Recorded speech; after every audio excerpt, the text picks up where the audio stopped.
As I was coming up here, I noticed a lot of signs, and they were like, "Buzz driving is drunk driving." And I'm like, first of all, no, it's not. Because if I'm Buzz driving next to somebody that's drunk and swerving, I'm thinking I'm getting away from you because you're going to get us both caught. Like, you didn't learn how to do it right. It's like Lamaze. You just focus and breathe. You look at yourself in the rearview mirror and say, "We can get through this. We can get through this." It's the one in the middle, guys. It's the one in the middle. But I don't drink as much as I used to because I'm in my 30s now, and I used to blackout drink, which is terrible because you miss all the best parts of your night. And I don't want to blackout drink. I want to blackout work. You know, I just want to miss my day and be like, I don't know how this happened, but I just got promoted. I don't know what I did.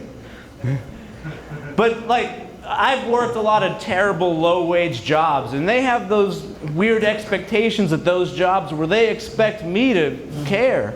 And it's like, first of all, you're paying me minimum wage. You're just lucky I'm not stealing stuff.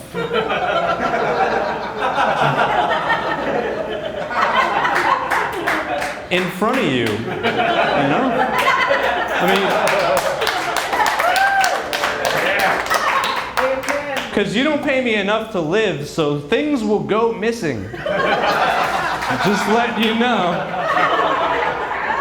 That's how this is going to work between us. But I don't get those jobs, because like, people come in all the time and be like, "Hey, you know, if you just try hard enough, you could own this place." And I'm like, I don't like being here now. If I own this place, I'd have to be here more. Like, I don't think you understand that. I want to get out of here. And that's the dumbest idea. If you work hard, don't ever work hard. That's the dumbest thing you could ever do. I've been promoted, and it's not because I worked hard, it's just because I lasted longer. My boss was like, "Hey, we need to promote somebody. Chris, you still work here? You want to be manager?" I was like, "Sure, why not? I'm not doing anything. Let's try this out." But it's dumb. Like, I don't know. I've worked at coffee shops, and I've had to deal with people I never thought I'd have to deal with. You know, customer service. Because the job is simple. It's simple. But the customers are what make every job terrible. And I'll give you an example. I remember this one lady came up to me, and I was working at a coffee shop, so I was like, I took her order, and I asked her a very simple question. I said, "Hey, what's your name?" And she goes, "I don't give a name." And I was like, "Who hurt you?" "I'm just trying to make you drinks, lady. I don't..." And then I make her drinks, and I go, "Sue, your drinks are ready," and nothing happens. And I go, "Sue, your drinks are ready," and she goes, "Are these my drinks?" And I say, "Well, is your name Sue?" And she goes, "Yes." And I go, "Well, you can get your drinks when you learn your damn name." And this lady actually looked at me, and she only ordered 2 drinks. One was hot and one was cold. And this lady, a grown adult woman, looked at me in the eye and said, "Which one's cold?" To which I said, "The cold one is the one with the ice in it. Please tip." Minimum wage jobs are the only thing that make marijuana a good idea. I think if you work minimum wage, they should just hand you a bong and be like, "Hey, look, we know this is going to suck, but here you go."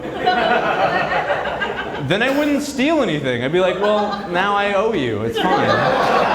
So, of course. Duh. I used to work at a casino. I used to deal cards. I used to deal blackjack, actually. And if any of you have ever thought about gambling, don't. The casinos don't build new casinos every few years because they're losing, just to let you know.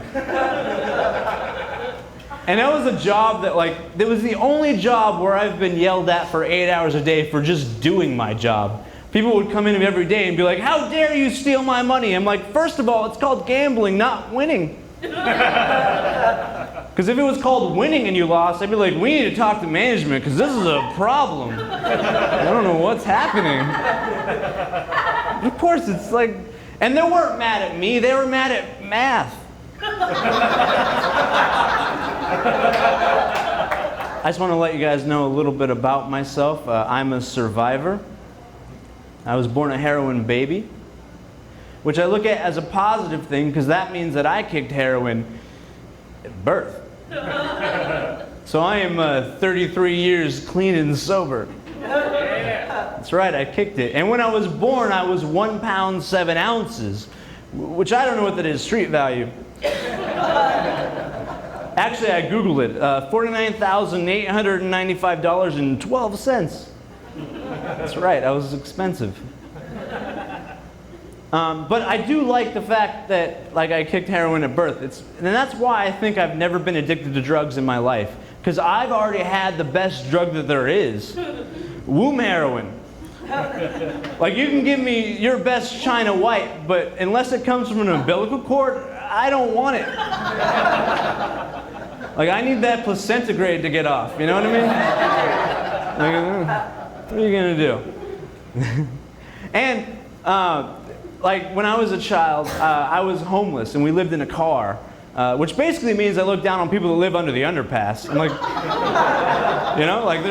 we have car payments, please. There's a homeless hierarchy here, all right? And I hate when people go, oh, you were a heroin baby, or are you a crack baby? I'm like, no, please, I was chic. It's different. Yeah. It's a very different experience. I also don't know what race I am. I have no idea. And people go, how do you not know? And I go, well, my mom was a prostitute, so it's kind of a grab bag situation. It's like, who had the most money in the 80s? If I had to guess, possibly Middle Eastern. I don't know. And because I don't know what race I am, I'm not racist. Mostly because I don't want to hate my own. That'd be awkward. Be like, you're brown. And the guy'd be like, well, so are you. And he'd be like, well, how much money did your dad have in the 80s? We could be related. There's a chance.